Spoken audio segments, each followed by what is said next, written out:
নমস্কার বন্ধুরা, মুসলিম বিশ্বে আবারও কি যুদ্ধের আবহ তৈরি হচ্ছে? মধ্যপ্রাচ্য রাজনীতিতে সৌদি আরব আর সংযুক্ত আরব আমিরাত এই দুই দেশকে সাধারণত খুব ঘনিষ্ঠ বন্ধু হিসেবেই দেখা হয়। বহু বছর ধরে আন্তর্জাতিক মঞ্চে, বিশেষ করে নিরাপত্তা এবং কূটনৈতিক ইস্যুতে তারা প্রায় সব সময় একে অপরের পাশে দাঁড়িয়েছে। ইরান, জঙ্গি সংগঠন মুসলিম ব্রাদারহুড, এদের বিরুদ্ধে লড়াইয়ে সৌদি আরব এবং সংযুক্ত আরব আমিরাত প্রায় সব সময় এক লাইনেই থেকেছে। কিন্তু ইয়েমেনের মাটিতে পরিস্থিতি এখন এমন এক জায়গায় পৌঁছে গেছে যেখানে এই অটুট বন্ধুত্ব স্পষ্ট ফাটল আমরা দেখতে পাচ্ছি। সম্প্রতি সৌদি আরব ইয়েমেনের একটা গুরুত্বপূর্ণ বন্দরে বিমান হামলা চালিয়েছে এবং একই সঙ্গে সংযুক্ত আরব আমিরাতকে কড়া সতর্কবার্তা দিয়েছে, 24 ঘন্টার মধ্যে এলাকা খালি করতে হবে। এই ঘটনাকে ঘিরে স্বাভাবিকভাবেই প্রশ্ন উঠছে, হঠাৎ করে এমন কি ঘটল যে সৌদি আরব এতটা কঠোর অবস্থান নিয়ে নিল? ইয়েমেনে আসলে কার বিরুদ্ধে কার লড়াই? আর সৌদি আরব ও সংযুক্ত আরব আমিরাত কেন মুখোমুখি অবস্থানে চলে এলো? এই বিষয়টা বোঝার জন্য আমাদের আগে দেখতে হবে ইয়েমেনের বাস্তব পরিস্থিতি। ইয়েমেন বহু বছর ধরেই গৃহযুদ্ধের মধ্যে আছে। সেখানে একাধিক সশস্ত্র গোষ্ঠী সক্রিয়, যাদের মধ্যে সবচেয়ে পরিচিত নাম হচ্ছে হুথিরা। হুথিরা ইয়েমেনের উত্তর ও পশ্চিম অংশে শক্ত অবস্থান গড়ে তুলেছে এবং তারা সৌদি আরব, সংযুক্ত আরব আমিরাত এমনকি ইসরায়েলের দিকেও একাধিকবার হামলা চালিয়েছে। এই কারণে হুথিরা সৌদি আরব ও সংযুক্ত আরব আমিরাত দুই দেশের কমন শত্রু। কিন্তু সাম্প্রতিক এই সংকট হুথিদের নিয়ে নয়, বরং অন্য এক সেপারেটিস্ট শক্তিকে ঘিরে। সৌদি আরব যে এয়ার স্ট্রাইক চালিয়েছে তা ইয়েমেনের দক্ষিণ পূর্ব অংশে অবস্থিত মুকাল্লা বন্দরের উপরে। এই বন্দরটি ইয়েমেনের হাদ্রামাউত প্রদেশের প্রধান প্রবেশদ্বার এবং আরব সাগরের সঙ্গে সংযোগের জন্য অত্যন্ত গুরুত্বপূর্ণ। সৌদি আরবের দাবি, তারা গোয়েন্দা সূত্রে জানতে পেরেছিল যে এই বন্দরে সমুদ্রপথে সামরিক মানের অস্ত্র ও সাজোয়া যান আনা হচ্ছে। আরও গুরুতর অভিযোগ হলো এই অস্ত্রগুলো পাঠানো হয়েছে সংযুক্ত আরব আমিরাত থেকে এবং এগুলো নির্দিষ্ট করে ইয়েমেনের একটা সেপারেটিস্ট গোষ্ঠীর জন্য, সাউদার্ন ট্রানজিশনাল কাউন্সিল বা সংক্ষেপে এসটিসি। সৌদি কর্তৃপক্ষ জানাচ্ছে যে জাহাজে এই অস্ত্র আসছিল তার ট্র্যাকিং সিস্টেম বন্ধ করে দেওয়া হয়েছিল যাতে সেটিকে শনাক্ত করা না যায়। আর সবচেয়ে গুরুত্বপূর্ণ বিষয়, এই অস্ত্র পাঠানোর ক্ষেত্রে ইয়েমেনের আন্তর্জাতিকভাবে স্বীকৃতি সরকার কোনো অনুমতি দেয়নি।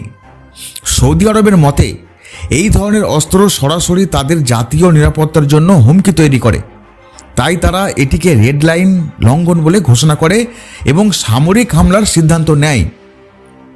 আন্তর্জাতিক রাজনীতিতে রেড লাইন মানে হলো এমন একটা সীমা যেটা অতিক্রম করলে আর কূটনৈতিক আলোচনা চলে না, সরাসরি শক্তি প্রতিক্রিয়া আসে। সৌদি আরব এখানে স্পষ্ট করে দিয়েছে, এমনকি বন্ধুত্বপূর্ণ দেশ হলেও যদি তাদের সীমান্তের কাছে কোনো সশস্ত্র গোষ্ঠীকে শক্তিশালী করার চেষ্টা করা হয় তাহলে তারা মেনে নেবে না। এখন প্রশ্ন হলো, ইয়েমেনে সৌদি আরব আর সংযুক্ত আরব আমিরাতের মধ্যে মতপার্থক্যটা কোথায়? সৌদি আরবের কৌশলগত দৃষ্টিভঙ্গি বেশ পরিষ্কার। তারা চায় একটি ঐক্যবদ্ধ ইয়েমেন যেখানে পুরো দেশের ওপর নিয়ন্ত্রণ থাকবে আন্তর্জাতিকভাবে স্বীকৃত কেন্দ্রীয় সরকারের হাতে। সৌদি আরবের মূল লক্ষ্য হলো ইয়েমেনে কোনো নন স্টেট অ্যাক্টর বা সেপারেটিস্ট শক্তি যেন শক্তিশালী হয়ে উঠতে না পারে। এর পিছনে বড় কারণ আছে। ইয়েমেনের সঙ্গে সৌদি আরবের প্রায় 1300 কিলোমিটার দীর্ঘ সীমান্ত রয়েছে। এই সীমান্ত অঞ্চল দিয়ে তেল পরিবহন, বাণিজ্য ও গুরুত্বপূর্ণ অবকাঠামো জড়িত।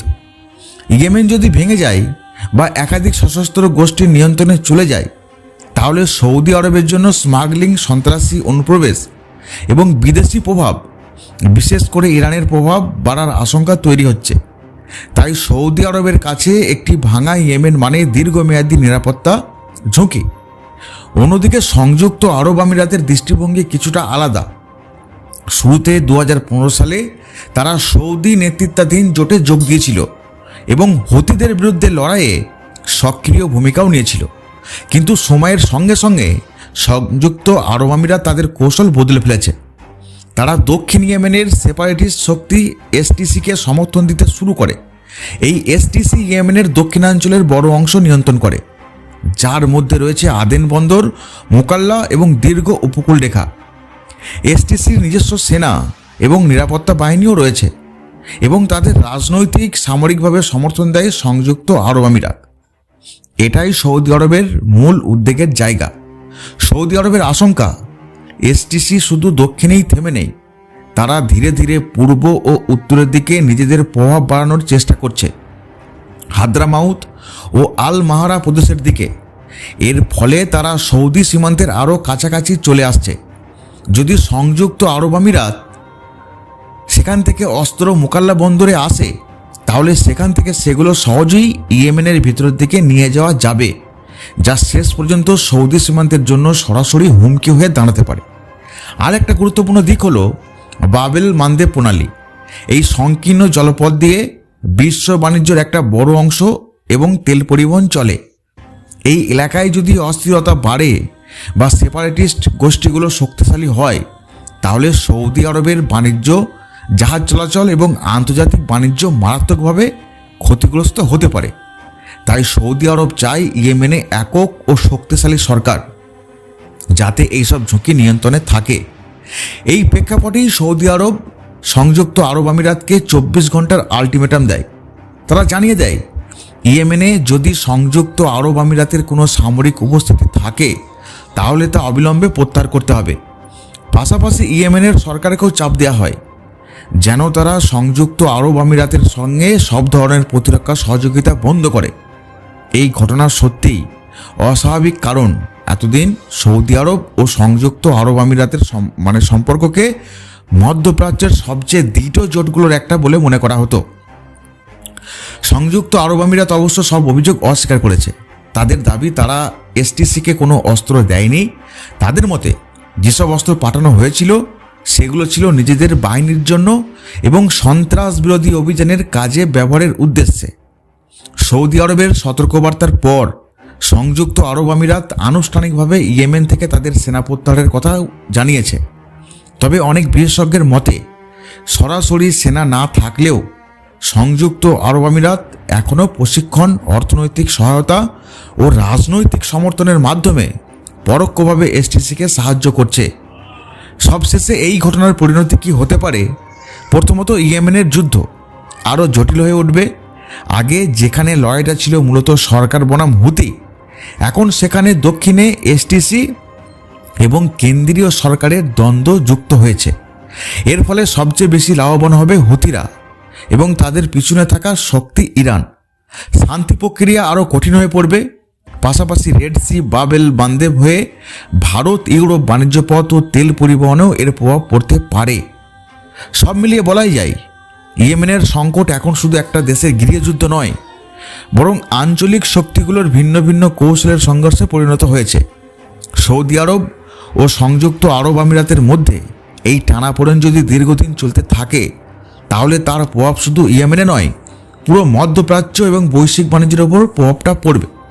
ইয়েমেনকে ঘিরে সাম্প্রতিক যে ঘটনা প্রবাহ আমরা দেখতে পাচ্ছি, তা শুধুমাত্র একটা দেশের আভ্যন্তরীণ সংকট নয়, বরং পুরো মধ্যপ্রাচ্যর শক্তির ভারসাম্য, কৌশলগত স্বার্থ এবং ভবিষ্যৎ রাজনীতির দিকনির্দেশ হয়ে উঠছে। সৌদি আরব ও সংযুক্ত আরব আমিরাত, যাদের সম্পর্ক দীর্ঘদিন ধরে এক ধরনের অবিচ্ছেদ্য মিত্রতার প্রতীক হিসেবে বিবেচিত ছিল, আজ সেই সম্পর্কের মধ্যেই স্পষ্ট মতপার্থক্য আর চাপ তৈরি হয়েছে। এই ফাটল হঠাৎ তৈরি হয়নি, বরং ইয়েমেনের জটিল বাস্তবতা, ভিন্ন কৌশলগত দৃষ্টিভঙ্গি এবং আঞ্চলিক নিরাপত্তা নিয়ে ভিন্ন অগ্রাধিকারের ফল হিসেবেই এটি সামনে এসছে। প্রথমত, সৌদি আরবের দৃষ্টিতে ইয়েমেন শুধু একটা প্রতিবেশী দেশ নয়, এটি সরাসরি তাদের জাতীয় নিরাপত্তার সঙ্গে জড়িয়ে। দীর্ঘ সীমান্ত, গুরুত্বপূর্ণ তেল ও বাণিজ্য রুট এবং সীমান্ত অঞ্চলে বসবাসকারী জনগোষ্ঠী, সব মিলিয়ে ইয়েমেনে অস্থিরতা সৌদি আরবের জন্য একটা স্থায়ী হুমকি হতে চলেছে। তাই সৌদি আরব শুরু থেকেই চেয়েছে এটা ঐক্যবদ্ধ ইয়েমেন, যেখানে আন্তর্জাতিকভাবে স্বীকৃত কেন্দ্রীয় সরকার শক্ত অবস্থানে থাকবে এবং কোনো সশস্ত্র সেপারেটিস্ট গোষ্ঠী মাথা চালা দিয়ে উঠতে পারবে না। সৌদি দৃষ্টিভঙ্গিতে ইয়েমেন যদি খণ্ডিত হয়, তাহলে সেটা হবে স্মাগলিং, সন্ত্রাসবাদ এবং বিদেশি শক্তির, বিশেষ করে ইরানের প্রভাব বিস্তারের উর্বর ক্ষেত্র। অন্যদিকে সংযুক্ত আরব আমিরাতের কৌশলগত চিন্তাভাবনা কিছুটা ভিন্ন পথে এগিয়ে গেছে। সংযুক্ত আরব আমিরাত ইয়েমেনকে শুধু নিরাপত্তার চোখে নয়, বরং সমুদ্রপথ, বন্দর নিয়ন্ত্রণ এবং আঞ্চলিক বাণিজ্যের দৃষ্টিকোণ থেকেও দেখে। ইয়েমেনের দক্ষিণ উপকূল, আদেন ও মুকাল্লার মতো বন্দর এবং আরব সাগর ও লোহিত সাগরের সংযোগস্থল, এই সব কিছু সংযুক্ত আরব আমিরাতের দীর্ঘমেয়াদী ভূরাজনৈতিক ও অর্থনৈতিক কৌশলের সঙ্গে গভীরভাবে যুক্ত। সেই কারণেই তারা দক্ষিণ ইয়েমেনের সেপারেটিস্ট শক্তি, বিশেষ করে সাউদার্ন ট্রানজিশনাল কাউন্সিলকে সমর্থন করছে। তাদের ধারণা, শক্তিশালী ইয়েমেন তাদের সামুদ্রিক স্বার্থ ও আঞ্চলিক প্রভাব বজায় রাখতে সাহায্য করবে। এই দুই ভিন্ন দৃষ্টিভঙ্গির সংঘাতই মূলত বর্তমান সংকটের কেন্দ্রে রয়েছে। সৌদি আরব যেখানে ইয়েমেনের ভৌগোলিক অখণ্ডতা ও কেন্দ্রীয় সরকারের কর্তৃত্বকে সর্বোচ্চ গুরুত্ব দিচ্ছে, সেখানে সংযুক্ত আরব আমিরাত বাস্তব ক্ষমতার ভারসাম্য এবং আঞ্চলিক নিয়ন্ত্রণকে বেশি গুরুত্ব দিচ্ছে। ফলে হুতিদের মতো কমন শত্রু থাকা সত্ত্বেও ইয়েমেনের দক্ষিণাঞ্চল নিয়ে দুই দেশের মধ্যে অবিশ্বাস আর উদ্বেগ তৈরি হয়েছে। মুকাল্লা বন্দরে সৌদি আরবের বিমান হামলা এবং সংযুক্ত আরব আমিরাতকে দেওয়া 24 ঘন্টার সতর্কবার্তা আসলে একটা শক্ত বার্তা। এর মাধ্যমে সৌদি আরব পরিষ্কার করে দিয়েছে যে তারা তাদের সীমান্তের কাছাকাছি কোনো সশস্ত্র গোষ্ঠীর শক্তিশালী হওয়া মেনে নেবে না, সে গোষ্ঠী যতই তাদের বন্ধুত্বপূর্ণ দেশের সমর্থন পাক না কেন।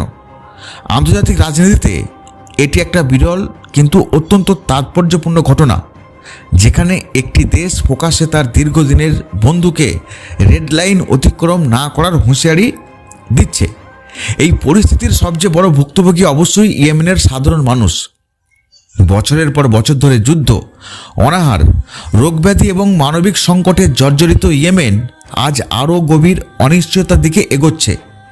যখন একদিকে হুতিরা উত্তরে শক্ত অবস্থান ধরে রেখেছে, অন্যদিকে দক্ষিণে এসটিসি নিজেদের কর্তৃত্ব বিস্তারের চেষ্টা করছে, তখন কেন্দ্রীয় সরকার কার্যত দুর্বল ও সীমাবদ্ধ হয়ে পড়ছে। এই বিভক্ত বাস্তবতা ইয়েমেনে একটি স্থায়ী শান্তি প্রতিষ্ঠার পথকে আরও কঠিন করে তুলছে। এই সংকটের আরেকটা গুরুত্বপূর্ণ দিক হলো আঞ্চলিক ও বৈশ্বিক প্রভাব। বাবেল মানদেব প্রণালী দিয়ে বিশ্বের একটা বড় অংশের তেল এবং বাণিজ্যিক জাহাজ চলাচল করে। ইয়েমেনে অস্থিরতা বাড়লে এই জলপথ ঝুঁকির মুখে পড়ে, যার প্রভাব সরাসরি পড়ে ইউরোপ, এশিয়া, বিশেষ করে ভারতীয় উপমহাদেশের উপরে। তেলের দাম, পণ্য পরিবহনের খরচ এবং বৈশ্বিক সরবরাহ শৃঙ্খলা সব কিছুই এই অঞ্চলের উপর নির্ভরশীল। আরেকটা বড় লাভবান শক্তি হলো ইরান। সৌদি আরব ও সংযুক্ত আরব আমিরাতের মধ্যে মতপার্থক্য যত বাড়বে, ততই হুতিদের জন্য কৌশলগত জায়গা তৈরি হবে। এই বিভাজন ইরানকে আরও সুযোগ দেবে ইয়েমেনে তার প্রভাব ধরে রাখতে বা বাড়াতে। ফলে ইয়েমেন ধীরে ধীরে একটা প্রক্সি যুদ্ধের আরও জটিল মঞ্চে পরিণত হতে পারে, যেখানে স্থানীয় সংকটের চেয়ে আঞ্চলিক শক্তির লড়াই বেশি গুরুত্বপূর্ণ হয়ে উঠবে। তবে এটাও মনে রাখা জরুরি যে সৌদি আরব ও সংযুক্ত আরব আমিরাতের সম্পর্ক পুরোপুরি ভেঙে পড়েছে এমনটা বলা এখনই ঠিক হবে না। দুই দেশই জানে একে অপরের বিরুদ্ধে প্রকাশ্যে সংঘাতে জড়ালে তা শেষ পর্যন্ত আঞ্চলিক অস্থিরতা বাড়াবে। তাই এই টানাপোড়েনের মাঝেও কূটনৈতিক সমাধানের সুযোগ এখনও পুরোপুরি শেষ হয়ে যায়নি। প্রশ্ন হলো, তারা কি নিজেদের কৌশলগত পার্থক্য মেনে নিয়ে একটা সমঝোতার পথে হাঁটতে পারবে, নাকি ইয়েমেনই তাদের দীর্ঘদিনের মিত্রতায় স্থায়ী পাটল ধরিয়ে দেবে? সবশেষে একটা কথাই বলা যায়, ইয়েমেনের সংকট আমাদের শেখায় যে আধুনিক ভূ রাজনীতিতে বন্ধুত্ব বা শত্রু বলে কিছু হয় না, এবং সেটা স্থায়ী নয়।